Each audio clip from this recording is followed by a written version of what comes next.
नमस्कार, मैं हूं राजीव। आज हम बात करेंगे राजस्थान के घटनाक्रम की, जहां पिछले कई दिनों से लगातार नाटकीय घटनाक्रम चल रहा है। ऐसा लग रहा है कि एक राजनीतिक उथल-पुथल मची हुई है। बीच में एक समय तो ऐसा लगा कि अशोक गहलोत की सरकार गिरने वाली है और इसके लिए उनके ही उप मुख्यमंत्री सचिन पायलट ने कमर कस ली है और भाजपा भी एक किनारे बैठी हुई है तैयार होकर के कि बस मौका मिले और इस सरकार को हम गिरा दें। लेकिन शायद फिलहाल संकट टल गया है और बीच में सचिन पायलट ने अपनी ये पीड़ा जाहिर की है कि 5 साल मैंने मेहनत की, जब मुख्यमंत्री बनने का मौका आया तो वो मौका अशोक गहलोत को मिल गया।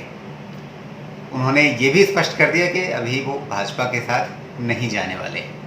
तो फिर आगे इस घटनाक्रम में क्या होने वाला है और इस पूरे नाटकीय उठापटक से किसको क्या हासिल हुआ? आज की हमारी बातचीत में शामिल हैं वरिष्ठ पत्रकार मधुरेंद्र सिन्हा। सिन्हा जी, अगर नफ़ा नुकसान के लिहाज से देखें तो सचिन पायलट को क्या मिला, भाजपा को क्या मिला, कांग्रेस को क्या मिला? अशोक गहलोत तो खैर मुख्यमंत्री पद पर बने हुए हैं फिलहाल। तो किसने क्या खोया, किसने क्या पाया? ये जो स्थिति है अभी एकदम स्पष्ट नहीं है। किसी ने कुछ भी नहीं खोया, किसी ने कुछ भी नहीं पाया। अगर ये हम सोचें कि गहलोत जी ने अपने पत्ते फेंक दिए, उन्हें निकाल दिया, उप मुख्यमंत्री पद से, अध्यक्ष पद से हटा दिया, और तो ये सोचना गलत होगा। ये दूसरा है, गहलोत जी ने अपनी दिखाई कि हम मुगली को भी खेल सकते हैं, लेकिन अभी तीसरा चौथा कई राउंड में यहाँ पर जो स्थिति है बहुत आसान नहीं है। गहलोत जी के लिए भी इससे निपटना आसान नहीं होगा। उसका कारण क्या है? राजस्थान की राजनीति में पायलट ने काफी मजबूत जड़ें जमा रखी हैं। पिछले 5 सालों में उन्होंने काफी काम किया। राघव सिंधिया के पुत्र की तरह वो दिल्ली में बैठ के काम नहीं करते थे। ये जयपुर और दिल्ली के बीच शटल करते रहते थे और अक्सर जयपुर से काफी वक्त लगाया, उनको काफी चीजें समझ में आई। और जहां तक मुख्यमंत्री बनने की इच्छा है तो मुख्यमंत्री बनने की इच्छा रखते थे, वो रखते थे। सभी नौजवान जितने पार्टी के हैं वो सभी राहुल गांधी के मित्र मंडली के लोग थे। उन्होंने आकांक्षाएं थी, उनको लगता था कि जब वो जीत आएगी पार्टी तो उन्हें सफल मिलेगा, उन्हें मुख्यमंत्री बनाया जाएगा।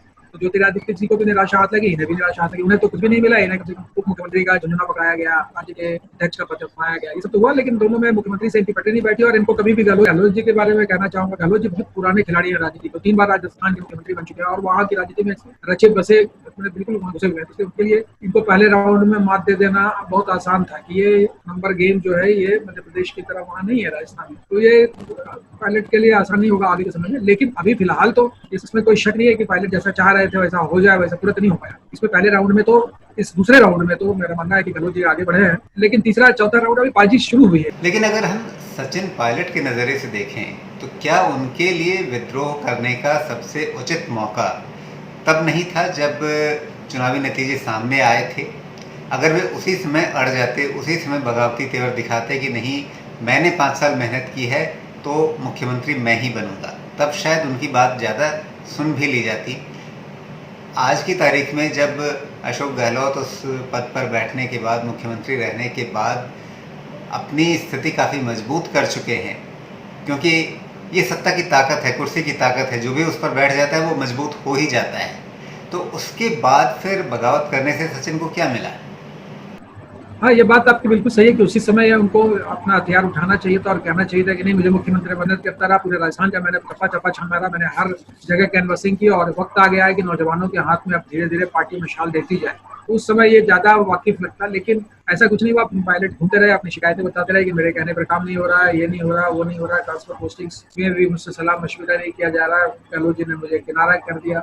और दूसरी बात ये भी है कि पायलट शुरू से ही, सचिन अपने पिता की तरह नहीं है। सचिन और राजेश पायलट में फर्क ये था कि राजेश पायलट कभी भी बहुत महत्वाकांक्षी नहीं थे, बहुत डायनेमिक आदमी थे। सचिन में अपने पिता का डायनेमिज्म भी नहीं है और वह बहुत ज्यादा महत्वाकांक्षी भी हो गए। उन्हें लगता था कि मेरे पास मिलना चाहिए था, उनकी महत्वाकांक्षा भी बहुत जोर मारे। और जब ये मध्य प्रदेश में तख्ता पलट हुआ, उन्हें लगा कि ये मेरे लिए भी अच्छा मौका और मैं भी ऐसा कर जाऊंगा। लेकिन वो सेकंड राउंड, जैसा मैंने कहा कि पहले राउंड में तो मजबूत दिखे, लेकिन सेकंड राउंड में अभी फिलहाल गहलोत जी ने उन्हें पूरी तरह बता दिया। अब एक नया खेल शुरू हुआ है, देखते हैं।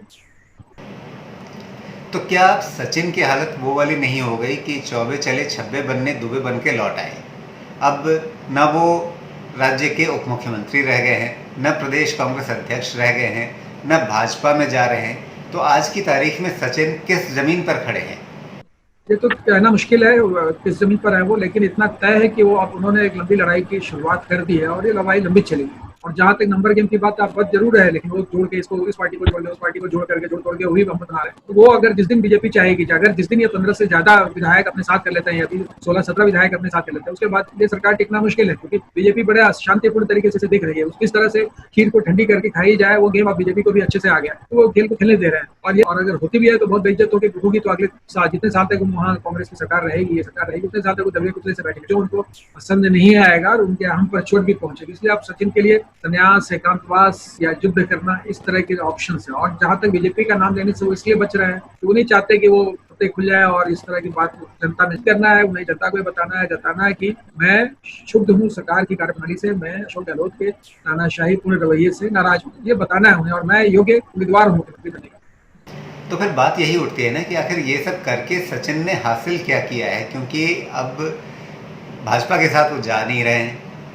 कांग्रेस में रहने के लिए उनकी स्थिति बड़ी अनिश्चित हो गई है, क्योंकि कांग्रेस आलाकमान की ओर से, शीर्ष नेतृत्व की ओर से तो संकेत आ रहे हैं कि हाँ भी दरवाजे खुले हुए हैं, अगर आप बगावती तेवर छोड़ करके वापस आइए, घर लौटिए, तो फिर रास्ते खुल सकते हैं। लेकिन इधर अशोक गहलोत जयपुर से एकदम आक्रामक तेवर के साथ कमान संभाले हुए हैं कि नहीं भाई, हम आपको लतियागर भगाने के लिए आमादा है, आपकी यहाँ कोई ज़रूरत नहीं है, आप बस बाहर निकल ही जाओ।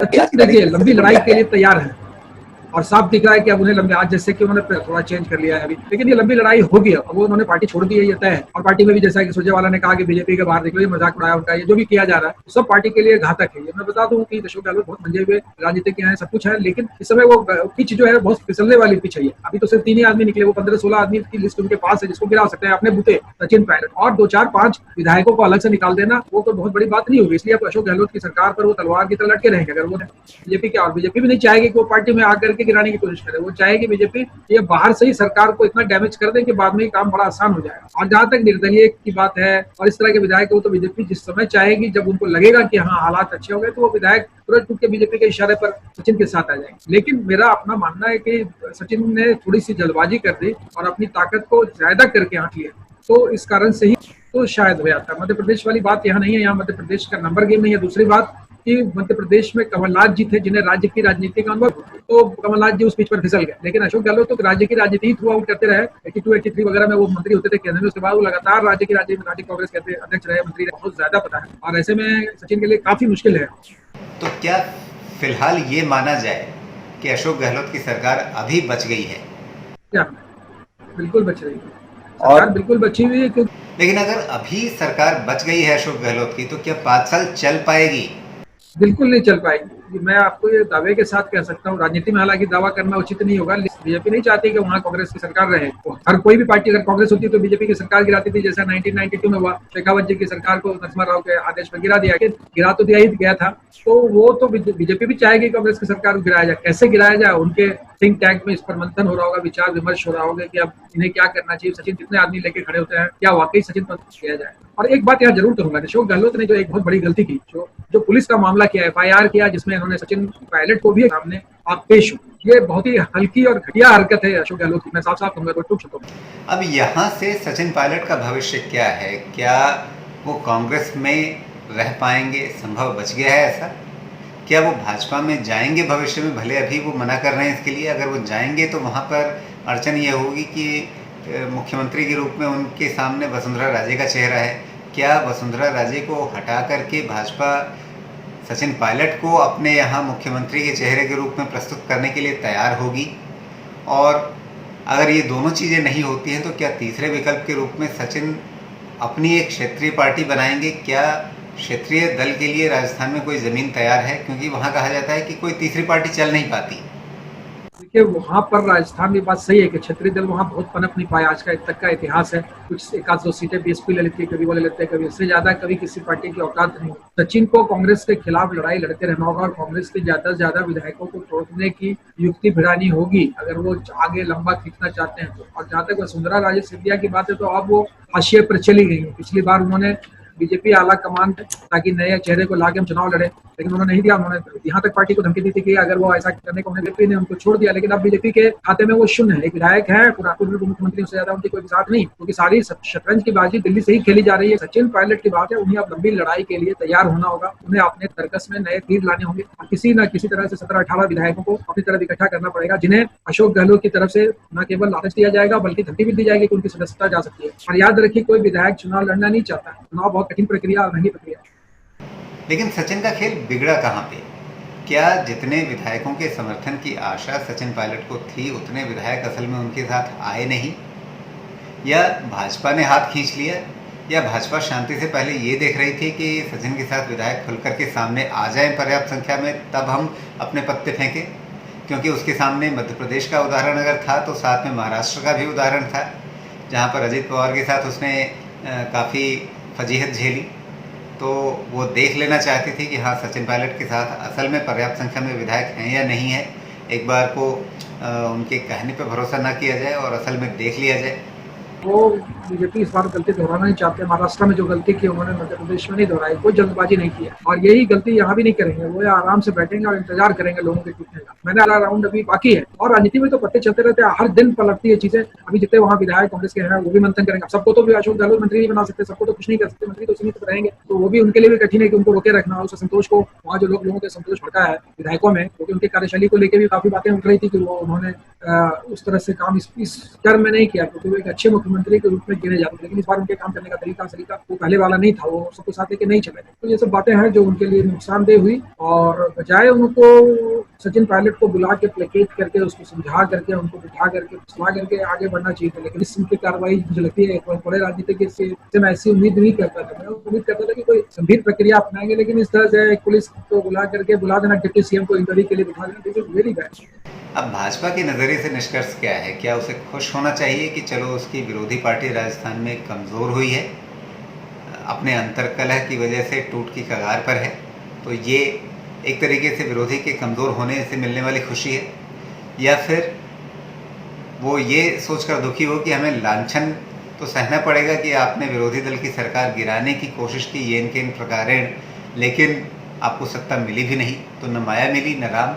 तो भाजपा तो इस लड़ाई में कहीं नहीं थी, ना तो मध्य प्रदेश वाली लड़ाई में थी, ना यहाँ वाली लड़ाई में। तो तमाशा देखिए, बिल्ली की तरफ कब मौका मिले तो मैं आपको उठा लूँ। तो ये झगड़ रहे हैं, आपस में ही झगड़ रहे हैं ना। इसमें तो बीजेपी ने कुछ नहीं किया। सचिन पायलट की महत्वाकांक्षा थी कि मुझे डिप्टी सीएम का एक दिखावा वाला एक डेकोरेटेड पद दे दिया गया, जिसमें कोई अधिकार सच नहीं है।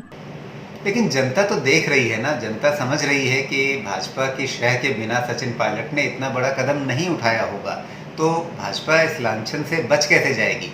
सरकारें गिराने के लिए तो भाजपा तैयारी बैठी हुई थी, इसलिए कि यहाँ सरकारें बहुत थोड़े से मेजोरिटी से बनी हुई सरकार हैं। ये सरकारें ऐसी हैं कि सच तो है कि मेजोरिटी करीब उनके पास जस्ट। लेकिन यहाँ पर ये राजस्थान वाला एपिसोड इसलिए हुआ कि जो ज्योतिरादित्य सिंधिया मध्य प्रदेश में, प्रिया और पायलट बहुत मित्र हैं। दोनों के पिता भी बहुत गहरे मित्र थे, और ये दोनों भी बहुत गहरे मित्र हैं। दोनों हमेशा ही चाहते हैं कि चले साथ। अब उन्होंने देखा, सिंधिया जी ने, कि अब सचिन को भी जगाने का वक्त आ गया, तो उन्होंने भी जगाया कि समय आया, तुम तैयारी करो। यहाँ पर थोड़े से अनुभव की कमी के कारण सचिन जल्दबाजी कर रहे हैं। थोड़े दिन वो और ठहरते, थोड़ा और जमीन मजबूत करते तो पहले बार में हो जाता सब कुछ। लेकिन अब उन्हें भी इंतजार करना होगा, भाजपा को भी इंतजार करना होगा कि कैसे 15-16 विधायक लेके आते हैं। तो अब इस नाटक का अगला चरण क्या होने वाला है? हम इस घटनाक्रम में अगली चीज क्या होते हुए देखेंगे? तो अपना मानना है कि सचिन तो कांग्रेस में वापस आएंगे नहीं, चाहे जो राहुल गांधी ने शाम को उनसे बात करने की कोशिश की और काफी समझाने की कोशिश की है, तो ये कर रहे हैं। लेकिन ये एक कांग्रेस के लिए, मैं भाई अंदाज पूरी पार्टी के लिए कर रहा हूँ, ये एक खराब बात हुई, खराब सिग्नल दिया। एक पार्टी जो ऐसे ही खत्म हो रही है, 55 सीटें लोकसभा में लेकर बैठी हुई है, राष्ट्रीय चरित्र पायलट चले गए, बाकी पार्टी छोड़ के 20 विधायक सत्ता में आए ना आए, लेकिन जब 3-4 साल के बाद, जब राष्ट्रीय चुनाव 4 साल के बाद होंगे, तो कांग्रेस उतनी मजबूत नहीं रह पाएगी। ऐसे ही मजबूत नहीं, वहाँ 0 पहले भी 0 सीटें आई थी, और आगे भी इनकी कोई संभावना नहीं रहेगी। तो कांग्रेस तो बीते इस घटना से कांग्रेस और भी कमजोर हुई। राष्ट्रीय कांग्रेस से कुल मिलाकर के सचिन जैसे उत्साही और नामी कार्यकर्ता ही, मैं कहूँगा, नेताओं के जाने से कांग्रेस को धक्का लगा, और इसका आसान असर बहुत लंबा रहेगा। अगर वो सरकार बना लेते हैं तो भी फर्क नहीं पड़ता कांग्रेस को, बीजेपी को, और नहीं भी बना पाते तो भी। लेकिन जो बीजेपी के एक चाल तो यहाँ पर सफल मानी जाएगी कि उन्होंने सचिन पायलट को कांग्रेस से अलग करवा दिया, एक बड़ा खंभा गिरा के रख दिया उन्होंने राजस्थान। तो मोटी बात ये है कि भाजपा के लिए थोड़ी सफलता भी है कि विपक्षी दल कमज़ोर हुआ, उसका थोड़ा लांछन भी है। अब फिलहाल सत्ता मिलती हुई तो नहीं दिख रही है, और लोकतांत्रिक परिपाटी के लिहाज से देखें तो ये सब कुछ जो हुआ है पिछले कुछ दिनों में राजस्थान में, वो बहुत अच्छे संकेत नहीं है, बहुत अच्छी परिपाटी नहीं है। लेकिन व्यावहारिक राजनीति में अब इन सब चीज़ों के बहुत ज़्यादा मायने बच नहीं गए हैं। बहरहाल मधुरेंद्र सिन्हा जी, आपने इस बातचीत के लिए समय निकाला, बहुत बहुत आपका धन्यवाद।